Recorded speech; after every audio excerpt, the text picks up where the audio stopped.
When it comes to spending money in Hollywood, nobody spends as much as Disney and Marvel Studios because they're willing to sink a lot of money into whatever they need to get their product in front of as many eyes as possible and push all the production and post-production on top of advertising into massive overdrive to make sure that they saturate the market as much as possible.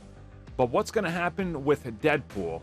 Well, in a recent interview with Ryan Reynolds, he hints at the budget, and it looks like this could be one of the cheaper MCU films that they've ever produced. So this comes at us from an interview that Ryan Reynolds did with Forbes, and he was specifically asked about working on Deadpool 3, what it's like now that Fox is no longer a factor, that they are not limiting their budget and cutting it when production starts, and what it's like working with Marvel Studios and the Disney money. And then the interviewer Scott King proceeds to ask him about the budget. And he says that if they really want an answer, you're going to have to take that up with Kevin Feige.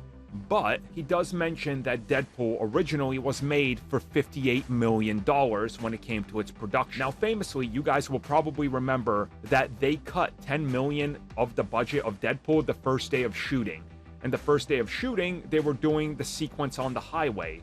So the director literally had to rewrite on the spot and come up with a clever way to cut down a ton of action, but still use an action scene on there. And that's when they rewrote it with the whole weapons, forgetting it, and all that. And it honestly made the film much stronger in the end. And then during the course of the conversation in regards to more, he revealed that when it comes to Deadpool, too much time and too much money can ultimately hinder a better product. And he said that great things happen when there are constraints and when you're not limited to having unlimited funds. Now again, him saying that the first film was great and made for $58 million, and then following up with, well, when we were constrained with money, we made a better film. I think most people will agree, Deadpool 1 way better than Deadpool 2. A lot of people are taking this as a hint that Deadpool 1 is probably going to be on the cheaper side of things, around your $120 to $150 million, right there with the cheapest MCU films. But it honestly makes a lot of sense. Deadpool, in the way that the film is made, the grittiness, the way they shoot on a location, the way that they handle the action sequences, it's the least amount of CG that you need to toss in there compared to your big, tentpole Thor Love and Thunder, for example.